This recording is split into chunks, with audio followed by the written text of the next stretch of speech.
Hola amigos, soy Jenis Muñoz y les doy la bienvenida a Artes Vivas, Resistencias Reales. Hoy estamos desde la aduana, un lugar emblemático de la ciudad de Barranquilla, y ya les contaré quién es nuestro invitado. En Arte y Cultura al Día con Andrés Camero Bajaire. Andrés, bienvenido. ¿Cómo estás? Gracias por aceptar nuestra invitación. ¿Cómo estás en este día? Muy bien, gracias a ti por esta invitación tan especial. No, encantada de tenerte en Arte y Cultura al Día. Te invito a sentarnos. Andrés, antes de iniciar a conocer tu trabajo, vamos a contarle a nuestro público quién es nuestro invitado. Es filósofo, egresado de la Universidad del Atlántico, máster en estudios avanzados de literatura española y latinoamericana de la Universidad de Barcelona. Andrés se ha destacado y se ha desempeñado también como docente de filosofía, política, economía, lectura crítica y escritura creativa en distintos escenarios a nivel nacional.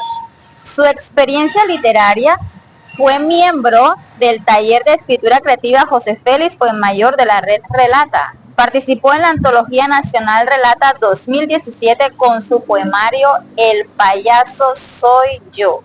En 2018 fue primer puesto en el portafolio digital de estímulos Nuevas Voces con su poemario Terrores Nocturnos. Ha participado como poeta invitado en festivales como el Festival Internacional de Poesía Poema Río, Memoria de Orillas, el Museo de Arte Moderno. En el año 2023 fue finalista del Concurso Nacional de Poesía Silva con su poema Memoria de Orillas. Es autor de la serie de cuentos infantiles sensoriales Érase una vez la Sempatía, los cuales se encuentran dentro del marco de un programa sobre la neurodiversidad para el desarrollo de las habilidades fundacionales, la integración sensorial y el aprendizaje de la empatía. Como pueden ver, una gran trayectoria, experiencia desde diversos campos, desde lo educativo, lo filosófico, de esas propuestas también tan importantes que construyen un país, que construyen sociedad. Andrés, la poesía ha sido trinchera, la poesía ha sido refugio a lo largo de la historia, en medio de dictaduras, exilios, desigualdades o silencios impuestos. La palabra poética ha logrado resistir y nombrar lo innombrable. Quiero que por favor nos cuentes, tu obra poética ha sido reconocida a nivel nacional e internacional. ¿Qué papel crees que juega la poesía como forma de resistencia en contextos sociales adversos? Bueno, una pregunta bastante interesante porque en mi experiencia como escritor, en mi experiencia vital, la poesía ha sido fundamental, ¿no? Yo comencé como casi todos los poetas o casi todos los que quieren llamarse poetas alguna vez, apostando la vida por la poesía, apostándolo todo en una acción que con el paso de los años se ve como más bien dramática, pero en ese momento se trataba de eso, se trataba de la vida entera por la poesía, de apostarlo todo por la creatividad, apostarlo todo por el talento.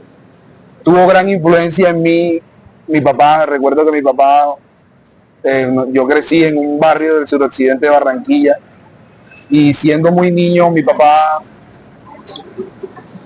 una vez le hicieron una operación y durante su convalecencia se pasó como unos 30 y tantos días en la casa. Durante ese tiempo no me dejaba salir a la calle si no leía X cantidad de páginas antes de ir.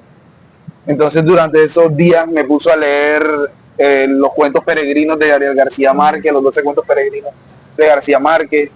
Recuerdo mucho El rastro de tu sangre en las nieves, que fue uno de mis favoritos en aquel momento. Y asimismo me puso a leer otras obras de filosofía, otras obras de poesía, y de alguna manera eso empezó a construir en mí una extrañeza, una cosa que me distinguía del mundo.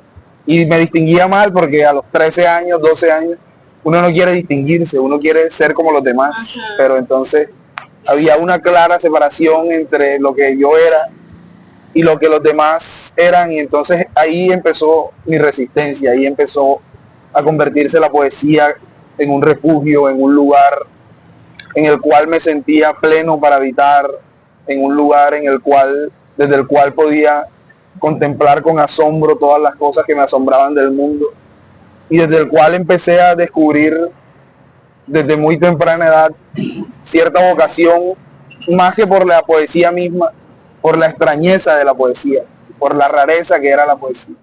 Andrés, nos contabas que en medio de toda esa rareza, a esa edad de 13 años, quizás se fue complicando un poco tu relación con tus amiguitos, con las personas o con esos niños, ¿no? De tu misma edad. Pero también es importante ir como buscando lugares donde sí podías estar, sentirte a gusto, en lugares donde podías encajar. Los talleres literarios, mucha gente dice que no sirven, que encasillan a las personas, que la gente escribe igual.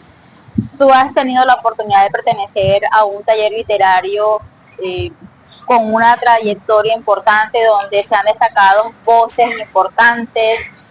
Vamos a hablar un poco sobre ese taller en el que tú estuviste, en este taller de Relata, en el taller en donde además fuiste destacándote poco a poco y paso a paso, como es el taller de José Félix Fuenmayor de la Red Relata. Sí, la experiencia del taller José Félix Fuenmayor sucedió unos 20 años después de todas estas cosas. Yo, la verdad, fui al taller ya entrado en años, posterior a la universidad, porque pasó toda mi vida universitaria, toda esa cuestión. Finalmente llego al taller y recuerdo que estuve de manera permanente y asidua unos 5 años más o menos. Lo recuerdo como una época muy feliz, muy feliz. Recuerdo que nos reuníamos los sábados en la biblioteca de Confamiliar. Recuerdo que el taller iba hasta las 6 de la tarde y de 6 de la tarde a 11 o 12 de la noche o incluso a veces, algunas veces hasta la madrugada era el postaller. Y en toda esa efervescencia, en toda ese compañerismo, en toda esa fraternidad que fuimos construyendo ahí, era un aprendizaje continuo, era un aprendizaje permanente y cada sábado alguien recomendaba una lectura, recomendaba una película, recomendaba un modo, recomendaba una técnica, alguien intentaba hacer algo nuevo a través de la escritura. Y recuerdo que por ahí pasaron o han pasado hasta el momento muchas personas importantes en la cultura de Barranquilla que han logrado cierta trayectoria y cierta escritura con seriedad, que es en últimas lo que con los años uno va aprendiendo, claro, que pesa más, ¿no? Una escritura que se haga con cierto criterio estético real, con cierta conciencia de lo que se hace, con cierto despliegue de técnicas, de herramientas, de estrategias.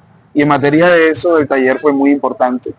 Además de que en materia de vivencias existenciales también fue muchísimo más importante por los amigos, por la fraternidad que uno construye, por lo que con los años van convirtiéndose en recuerdo y en nostalgia y significan tanto para uno. Ahora me hiciste recordar esa época del taller José Félix y de verdad que me pongo muy contento porque fueron años muy felices. Yo lo recuerdo como épocas muy felices. Pasaba toda la semana trabajando, un trabajo muy difícil, y cuando llegaba el sábado a las 2 de la tarde yo me iba allá para el taller, era otra cosa, era entrar, abrir una puerta y entrar a otro mundo en el que me sentía siempre muy confortable. Andrés, la poesía se escribe desde lo íntimo, pero también suele ser espejo de lo colectivo. Enfrentar esos propios terrores implica muchas veces hablar de los miedos comunes en el que nosotros estamos, de los que la sociedad nos lleva, nos arropa. Cuéntanos desde esa voz tuya y en ese poemario Terrores Nocturnos, que fue premiado en el portafolio distrital de estímulos, abordas temas desde lo íntimo. ¿Qué miedos personales y colectivos se esconden en esa obra? Sí, bueno, en primer lugar el libro es un texto, un poemario que fue pensado a lo largo de varios años, que no fue un producto que salió de un mes de trabajo, sino de mucho martillar y cincelar, de descartar cosas, de ir desenamorándome de ideas, de ir soltando algunos argumentos a los que me aferraba pensando que eran bellos, de ir haciendo mucha relectura, de ir encontrando alimentación o realimentación en amigos, en otros escritores que le aportaron muchísimo a la construcción del libro, de gente que me decía, hey, no, definitivamente esto no, o por ahí puede ser.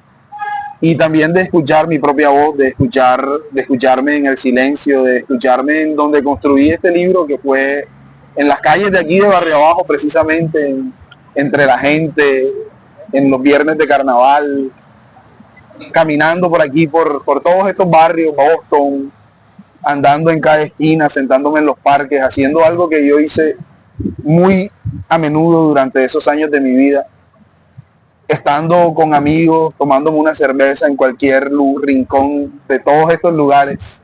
Entonces, digamos que el libro corresponde a una historia muy cargada, a una historia de muchos años de acontecimientos donde sí, por supuesto, manifiesto mi miedo a perder la infancia, manifiesto mi miedo a perder al niño que fui en la infancia, manifiesto mi miedo a perder el valor del asombro, sí, manifiesto mi miedo a perder la fuerza, la pasión por las cosas, todas esas cosas que uno cree de joven que no va a perder y que eventualmente termina perdiendo. Y lo hermoso es que no las pierde uno, sino que se transforman, cambian, se vuelven otra cosa.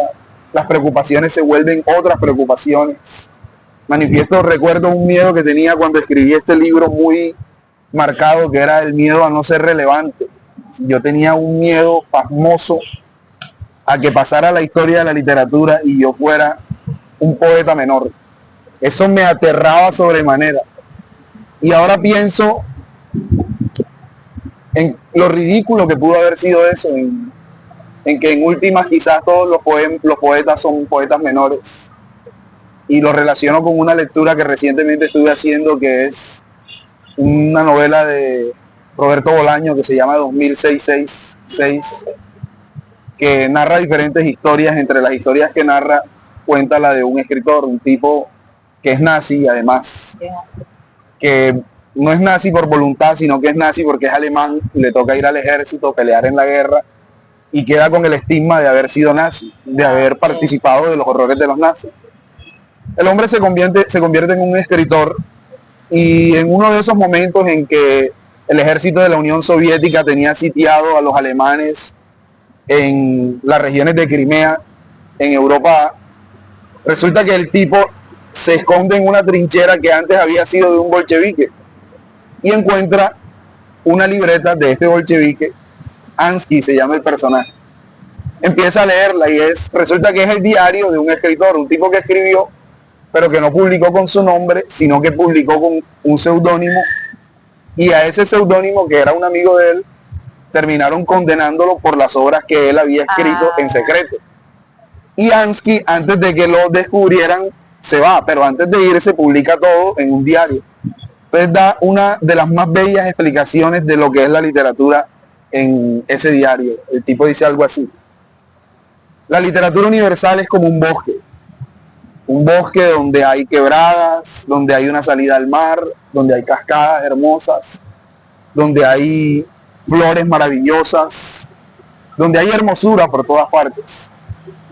Pero esa hermosura, para verse hermosa, también necesita de la maleza, necesita la hierba mala, necesita las flores venenosas, necesita que los frutos se caigan y se pudran, necesita que los insectos perforen las ramas de algunos árboles. Entonces, Ansky dice, así es tal cual la literatura. Las grandes obras son los grandes libros, las maravillas de la literatura, El Quijote, 100 años de soledad, esta misma novela. Y están las obras bajas, las obras pequeñas, que son las muy necesarias para que estas grandes se vean bellas. Entonces, finalmente el tipo dice, no es que existan obras menores y obras mayores, es que finalmente es una sola voz construyendo todo un lago, todo un bosque. Y así es la literatura. De hecho, Andrei, como tú nos estabas contando hace un rato, todo es sujeto a poesía, las vivencias que se llevan, lo que lleva con cada persona que te encuentras también, qué te llevas de eso, qué te llevas de este encuentro que de pronto se puede convertir también en un verso, en una novela. Seguimos conversando con Andrei y ahora miremos la relación entre esa creación artística y la pedagogía. Tú has sido docente, has estado en aulas, también educas desde la sensibilidad y despiertas preguntas esenciales con esos jóvenes con los que te has encontrado. Pues obviamente has trabajado con públicos diversos como docente de filosofía, política y escritura creativa. ¿Cómo conectas la enseñanza con la creación artística como espacio de transformación? Sí, hubo muchos momentos a lo largo de pues toda una carrera docente de años, desde la filosofía, en que esto ha sido una constante, esa necesidad de cuestionar, de preguntar, de que generalmente cuando yo conozco a algún público, grupo de estudiantes, les digo, lo primero que les digo es eso. La intención de este espacio es cuestionar, darle una vuelta de tuercas al cerebro, salir un poco de ese orden establecido en el que se encuentran todas las cosas, de empezar a observar lo raro, de empezar a observar lo extraño, de empezar a observar lo distinto.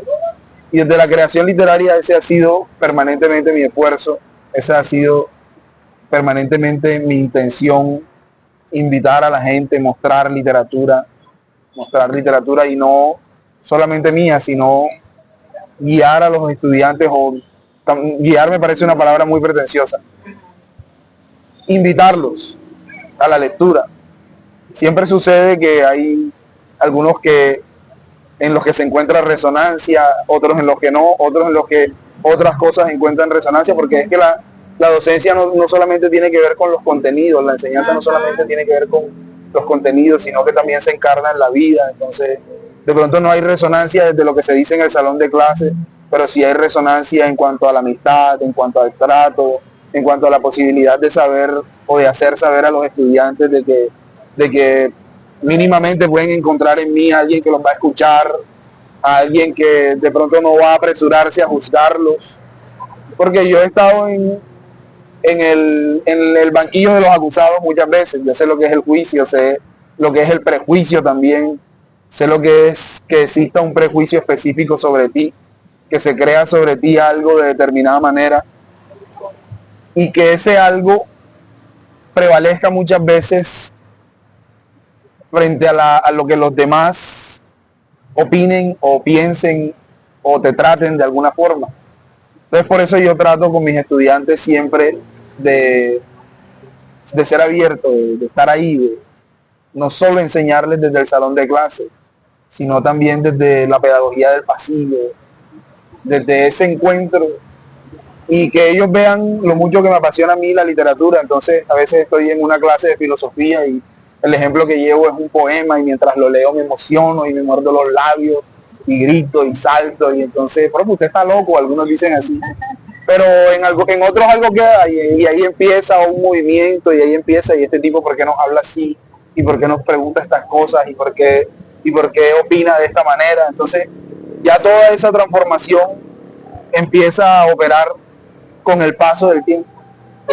Bueno, vamos a escuchar en la voz de nuestro invitado justamente sus letras, su intimidad a través de su poesía. Andrei, te invito para que compartas con nuestro público. Pensaba leer algún poema del libro ya publicado, pero se me ocurrió que mejor voy a leer un texto que aún está por publicar, un texto que pues hasta el momento es inédito, no sé por cuánto más lo será. Ya lo he intentado con él, hace parte de un poemario que se llama La lengua de las olas, que es un poemario en el que trato de abordar una de mis más grandes obsesiones como artista, que es el mar, que es toda la experiencia visual, sonora, estética, toda la experiencia existencial también y espiritual que uno tiene al estar en contacto con el mar. Sí, bien lo han dicho ya muchos filósofos, que una cosa son los filósofos que crecieron enfrente del Báltico en Alemania y otra muy distinta, los griegos, que crecieron frente al Mediterráneo. Y por eso el mar siempre ha estado como una de mis preocupaciones más profundas de abordar, desde la poesía y desde la narrativa. Entonces voy a leer este poema que hace parte de ese libro que aún está por publicar y que además no sé si publique porque ya lo he intentado en unos 3 o 4 concursos literarios y en todos he quedado de segundo, entonces he perdido. Sin embargo, no sé, quizás quiero creer en esas fantasías de que tal vez sea una obra póstuma interesante. Pues sí, con ustedes nuestro invitado, Andrei Camero. Marea. Marea, ola crispada buscando tu rostro. El tránsito de los días se ensaña con él. Hace añicos el arco altivo de tus cejas. Despoja de gloria tus pestañas arqueadas. Marea, mientras vamos de enero a noviembre, engulle playas donde antes cantábamos canciones para celebrar la aurora. En la orilla, como en tu rostro, la marea reclama, después de una época, su inexorable holocausto. No importa si fueron algunas tardes bajo la sombra de las palmeras o todo un siglo de cielos amarillos. Marea, espuma salada sobre el fiero arrecife, corona blanca para un rey de piedra, extraviado en la oscuridad. Un ruido te despierta en la noche, desconcertado, indagas de dónde ese hormigueo incesante en el pecho, ese temor de que un día el golpe de un puño rencoroso toque la puerta, el regreso de un antiguo enemigo. Solo la espuma penetra la roca. Del sonido de piedra una voz grita, un viento sacude las ventanas, alguien ha vuelto. Marea, asustado cuando llueve y desde un negro horizonte emerge a toda velocidad el huracán. Algo se rompe en la posición de tus hombros, una rabia callada, un coraje de puño apretado sobre la almohada, un grito transformado en silencio, el sacrificio heroico solo perpetrado en tu mente, como si fueras un cementerio de copas quebradas, te hieres con tu propio filo.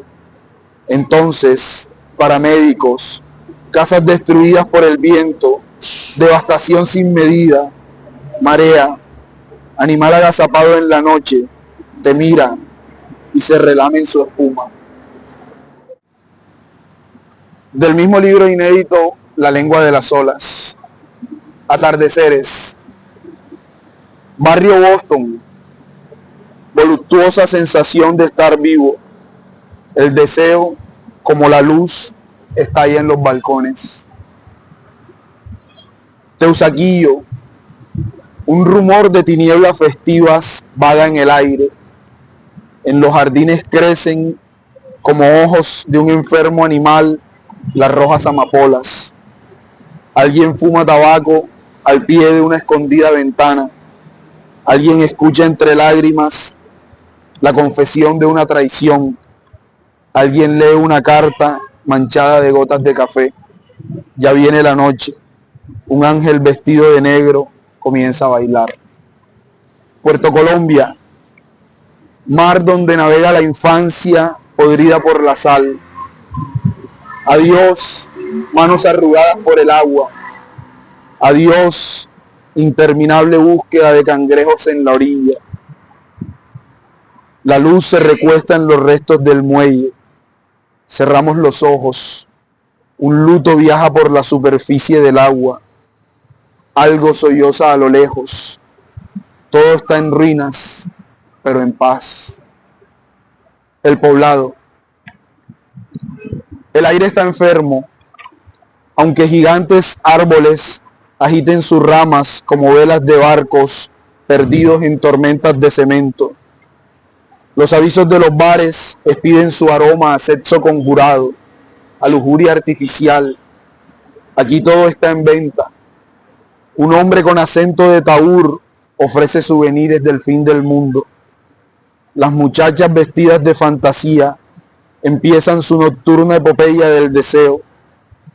Algo como la esperanza muere al anochecer, algunas veces regresa cuando vuelve el sol.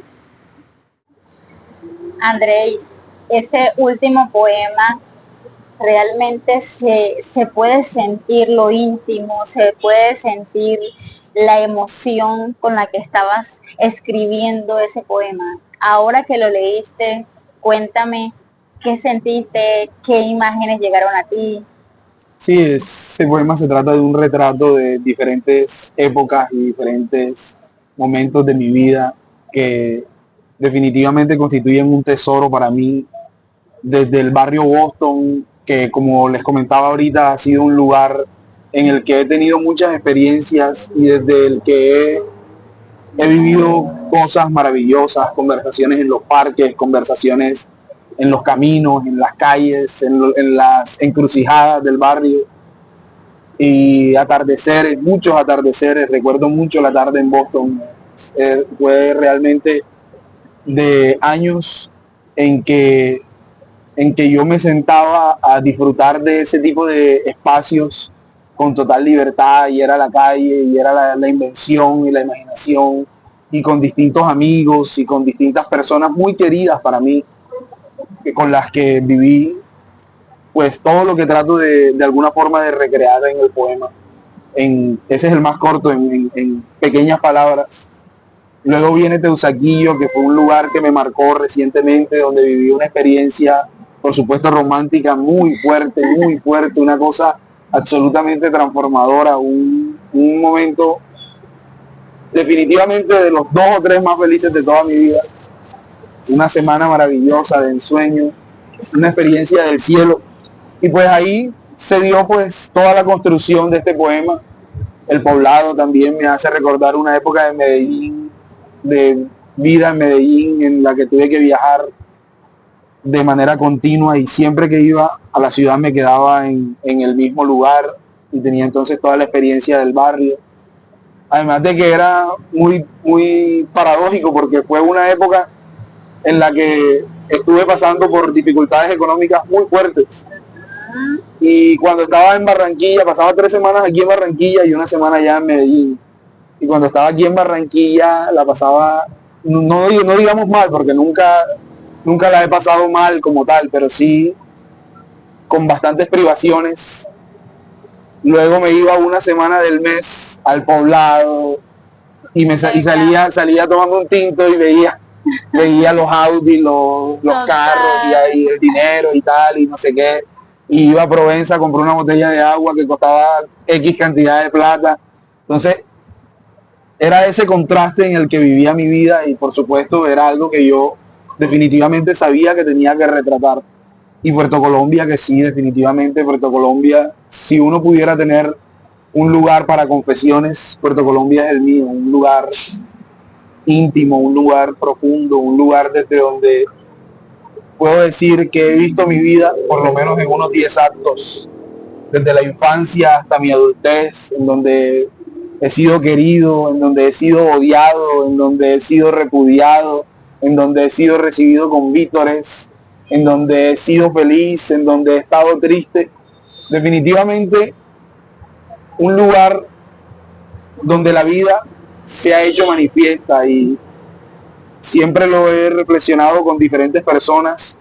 Pensar en el mar, por ejemplo, en cualquier otro mar, quizás más bello, quizás con más sereno, quizás con aguas más cristalinas, siempre será una alegría, pero mi mar es el de Puerto Colombia. Ahí tenemos, Andrés. Andrés, en tiempos donde la normatividad excluye lo distinto, pensar en propuestas desde la neurodiversidad implica un acto político y ético. La literatura infantil no está exenta de esta tarea. Tú tienes una serie infantil, la serie infantil sensorial Érase una vez la Sempatía. Promueve la empatía desde la neurodiversidad. Cuéntanos cómo surge esta propuesta y qué resistencias sociales busca romper. Sí, es definitivamente, yo creería que mi mejor trabajo más allá de que sea un libro infantil, las empatías básicamente se trata de un proyecto que fue pensado para no para personas neurodivergentes, sino desde personas neurodivergentes. Interesante. Porque no se trata simplemente de la convocatoria a un sentimiento de empatía hacia ellos, sino la convocatoria de un sentimiento de empatía en el que ellos se sientan protagonistas y desde donde el mundo los vea y pueda interactuar con lo que esto representa, ¿no? Con el desafío que esto representa para nuestra sociedad. La serie nació como un reto que me pusieron a mí, mi pareja. En ese momento, ella pues tiene un niño que tiene autismo, ¿sí? Tiene autismo, un niño ya tiene entre 12 y 13. Y además yo también tengo un niño que hace unos 5 años fue también diagnosticado con TDAH. Y pues conociendo ya, estando en este contexto, uno atraviesa todos los momentos que hay que atravesar, el duelo, no es así, en el colegio se están equivocando, en fin, todas esas etapas. Después uno se plantea y se pregunta qué se puede hacer, qué más se hace aparte de lo convencional. Entonces, junto con ella, más bien la idea nació de ella. Ella fue la de quien dijo, yo quiero que hagamos un proyecto en el que tú escribas unos cuentos que no solamente ofrezcan una lectura de una situación, sino que además tengan la posibilidad de ser sensoriales, para que los niños que tienen algunas condiciones neurodivergentes específicas tengan la posibilidad de interactuar con una literatura que los convoque. Y además, para que los otros niños con los que conviven estos tengan la posibilidad de conocer un poco más cómo es ese mundo interior. A partir de ese momento empezó una indagación, una lectura, porque todo esto no se hizo sin bases teóricas, pensando, sí, esto no se hizo sin bases teóricas ni pensando en una experiencia personal, sino que se hizo una lectura continua, una lectura con metódica, como si fuera filosofía, una lectura intensa de meses, quizás años, y después empezamos a construir las situaciones y ahí sí ya empezó mi trabajo como autor, a recrear cada una de las situaciones y escribirlas y privilegiar que cada personaje fuera un personaje que estuviera hablando desde la neurodivergencia o de lo contrario viera el mundo desde donde lo ven los neurodivergentes. Entonces ese fue nuestro deseo.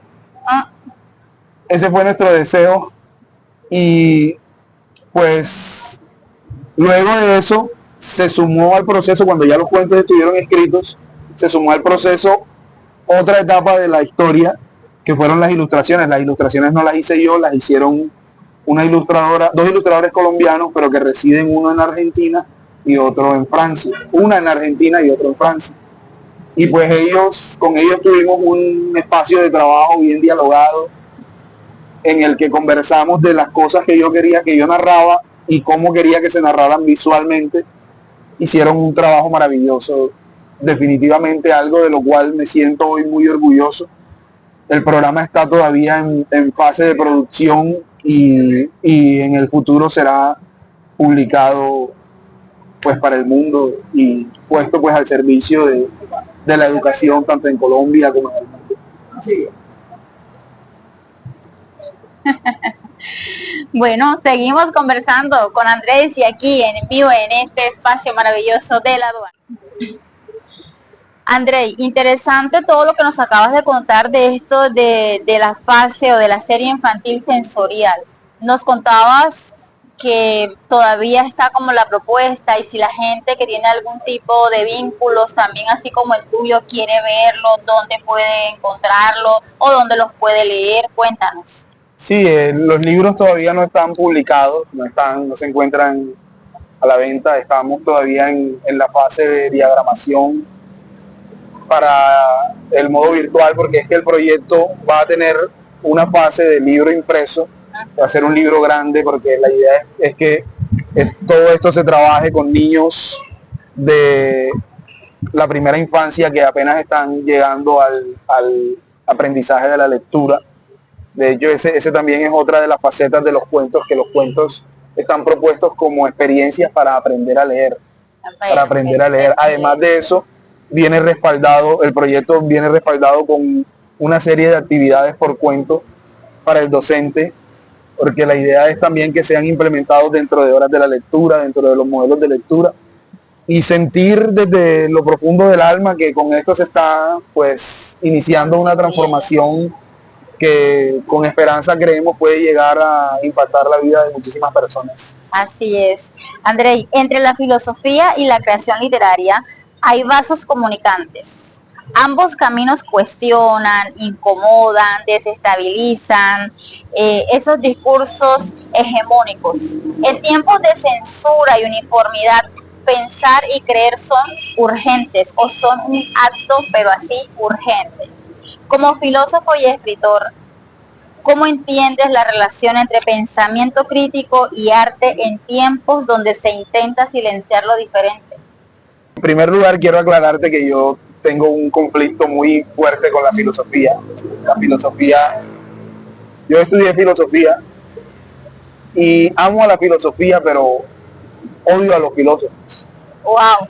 ¡Qué contradicción y qué conflicto! Es una cuestión que además en Colombia, con lo que han sido los últimos años en materia de política, ha dejado a uno pasmado ver cómo muchos filósofos toman partido por cuestiones que solo los benefician económicamente o desde su infinita soberbia, porque la filosofía tiene como costumbre una perpetua invitación a la soberbia, es una tentación de la filosofía casi inevitable, casi inevitable. Y amo más la creación literaria y la literatura porque desde la literatura siento que hay mucha libertad, que hay mucha posibilidad de expresión, que hay mucho indeterminismo y a mí me gusta eso. Siempre me han fascinado los caminos que se pierden en la oscuridad, siempre me han fascinado los entramados, los complejos dramas humanos que aparecen más retratados en la literatura que en la filosofía. No obstante, definitivamente la filosofía dentro de mis ídolos, tiene por supuesto su estatua grande e iluminada, porque pues desde ahí he descubierto el mundo y desde ahí he aprendido a mirar el mundo. Ahora, concretamente sobre la pregunta, hay dos cosas que podría responderte. La primera es que sí, efectivamente, tanto la filosofía como la literatura deberían generar un pensamiento crítico. Deberían ser en sí misma el cimiento para un pensamiento crítico, para un pensamiento empático, para un pensamiento diferencial, para un pensamiento creativo. Pero no estoy seguro de que sea tan así. Uno se da cuenta de que, por ejemplo, hoy en Colombia hay más poetas que nunca. Hay una epidemia de poesía, hay gente escribiendo libros hasta debajo de las piedras hoy en Colombia. Y todo el mundo quiere publicar, y todo el mundo quiere sacar un poemario, y todo el mundo quiere decir, y todo el mundo quiere opinar, y todo el mundo se cree experto. ¿Sí? Hoy vivimos en una era en la que el rigor no existe ya. Con ChatGPT, con las inteligencias artificiales, el rigor desapareció. Asimismo, la filosofía. Hay expertos de Kant que no conocen la crítica de la razón pura. Hay expertos de Marx que no saben cómo es la portada del Capital y lo citan y se aprenden pedazos de memoria, se aprenden fragmentos, tal cual un pastor evangélico. ¿Sí? Entonces, que si la filosofía debería invitarnos al pensamiento crítico, claro que sí. Claro que sí, uno lee a Nietzsche, su teoría del eterno retorno, y automáticamente se tiene que cuestionar su propia vida. Uno lee a Albert Camus y su teoría del absurdo y automáticamente se tiene que cuestionar su propia existencia. Uno lee los manifiestos de economía y política de Marx y definitivamente se tiene que cuestionar su relación con los otros. Y se tiene que cuestionar el reparto y la desigualdad que hay en el mundo. ¿Sí? Que eso pase, no estoy tan seguro. Y la escuela muchas veces no ayuda porque la escuela muchas veces favorece el pensamiento uniforme, favorece a aquel que piensa como los profesores quieren que piense y no el pensamiento diferencial. No favorecen a los que caminan por la senda, pero no a los que se salen de la línea en el dibujo. Y eso es muy risible porque ve uno que a los niños los califican algunas veces porque se mantengan dentro de la línea. El que se sale de la línea le borran y le corrigen. Tiene que entrar en la línea. No puedes salirte de la línea, no puedes irte, no puedes distanciarte. Entonces, en medio de eso, ¿cómo es posible un pensamiento crítico? No es posible un pensamiento crítico. Entonces, la filosofía y la literatura son subversivas y se salen de la escuela y buscan otros espacios y tratan de hablar por la calle y hay mucha gente que trata de hacerlo de una manera muy, muy auténtica desde las redes sociales y hay muchas experiencias de este tipo, pero mientras en el conjunto de la vida se siga favoreciendo el pensamiento uniforme por encima del pensamiento autónomo y del pensamiento independiente, va a ser muy poco lo que la literatura y lo que la filosofía van a poder hacer. Y es que precisamente desde estos espacios, artes vivas, resistencias reales, con invitados como tú, es precisamente hacer este llamado como sociedad, cuál es nuestro papel, qué estamos haciendo. Y estoy segura que cuando vean tu entrevista y empiecen a cuestionarse y a preguntar realmente qué estamos haciendo con los jóvenes, si estamos brindándole o estamos dándole esa cuerdita para que ellos realmente tengan ese pensamiento crítico, o seguimos siendo o queremos estudiantes que realmente piensen como uno quiere o actúa como uno quiere. Entonces a veces eso también se complica en las escuelas, ¿no? Definitivamente. Sí, definitivamente. Bueno, seguimos entonces aquí con Andrei, conversando. La memoria en la poesía se convierte en un territorio de disputa frente al olvido. Ese olvido sistemático. Recordar desde el poema es un acto de resistencia frente al borramiento que impone el poder. En tu poema finalista, Memorias de Orillas, aludes a un concepto fuerte, la memoria. ¿Qué memorias crees que la poesía debe conservar frente al olvido que impone el sistema? Sí, definitivamente la memoria está siempre vinculada al hecho artístico porque de una u otra forma Borges alguna vez expresaba una idea que decía más o menos esto, y es que después de muchos años, cuando el hombre se extinga, el único recuerdo que habrá de nuestra existencia, la única prueba de que existimos será la poesía. La única prueba que quedará de que existimos será la poesía. Y yo creo que ese concepto se expande al arte en general, porque el hecho artístico configura de alguna manera retratar la existencia de un mundo.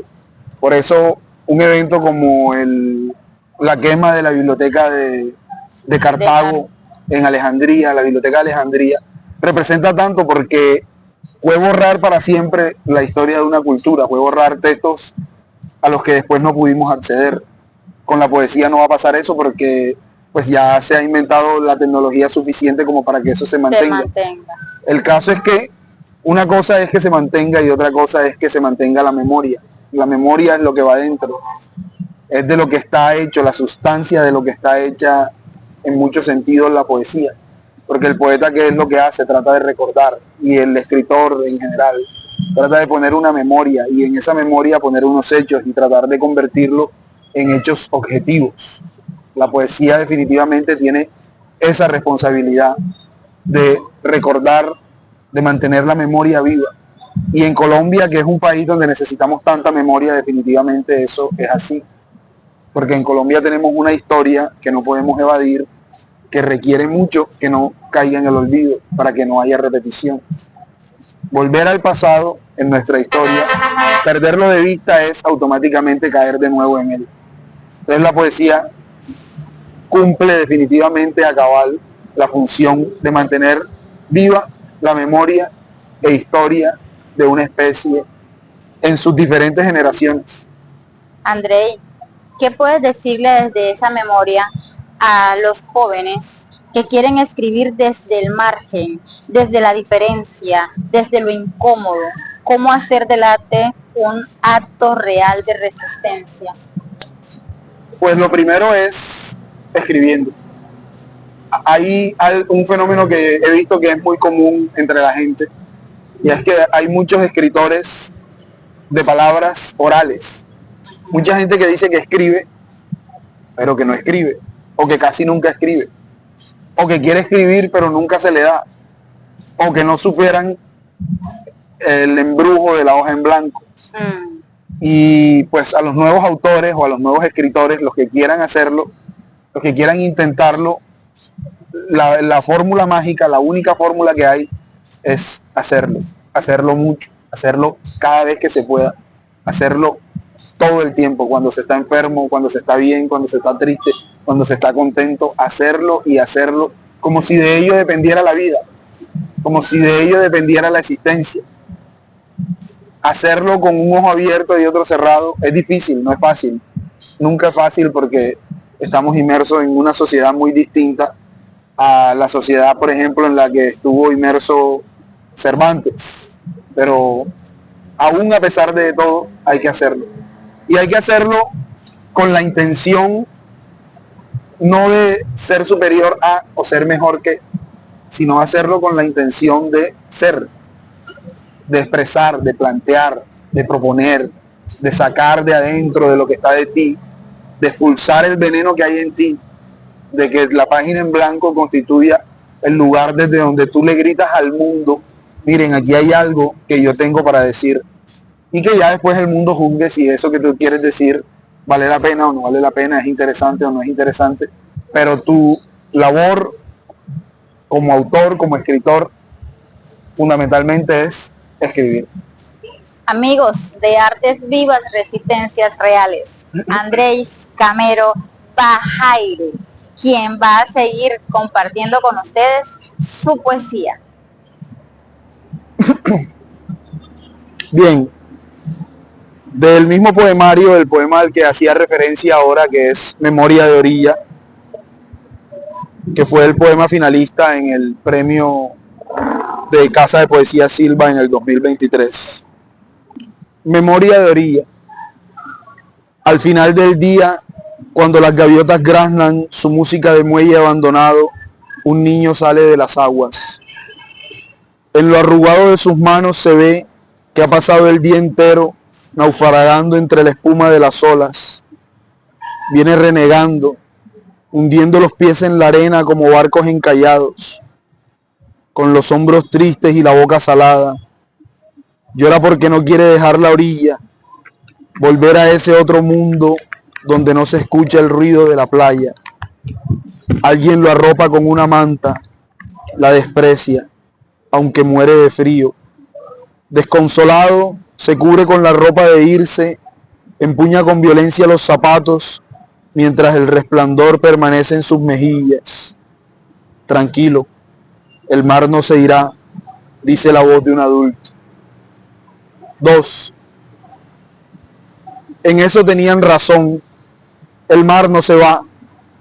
Domingos tejiendo una época, la historia de una vida común, salvo aquel huracán de octubre, las palmeras inclinadas ante la tormenta, un cielo oscuro como los ojos de un caballo negro, la marea deshaciendo los surcos, borrando los caminos de la playa, veleros destruidos en el arrecife, vendedores de gafas rescatando baratijas.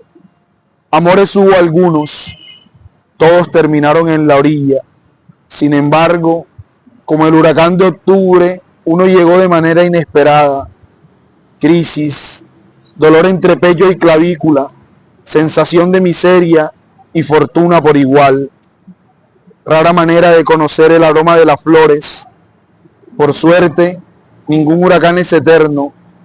Tras la tormenta, restos de casas destruidas, recuerdos entreverados en otros recuerdos, vidrios rotos en las ventanas, cuadros familiares estropeados, pasiones torpemente diluidas. Solo el azul del agua permanece, solo se quedan los colores de la orilla. 3. Un niño sollozando sale de las olas, llora por la brisa, por los juegos, por el cielo rojo de la tarde habitado por cometas y bandadas de pájaros, por los cangrejos marrones y el coco dulce de la playa. Llora como si un amor, como si un huracán o un octubre. Alrededor suena la música de las casetas, un buque atraviesa el horizonte, un olor a dulce de tamarindo se expande en el ambiente. Le ofrezco una toalla, la desprecia.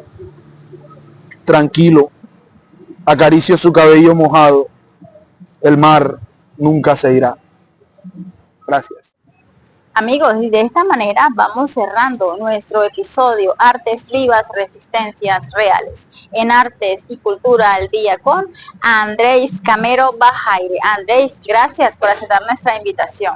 Hombre, la invitación me hace muy feliz, de verdad que muy agradecido con este espacio tan nutritivo, tan especial. Siempre será un placer poder hablar de todas estas cosas y poder pues compartir con gente que de alguna forma uno encuentra resonancia y encuentra la posibilidad de dialogar, de sentirse escuchado, de poder lanzar su botella al mar del mundo.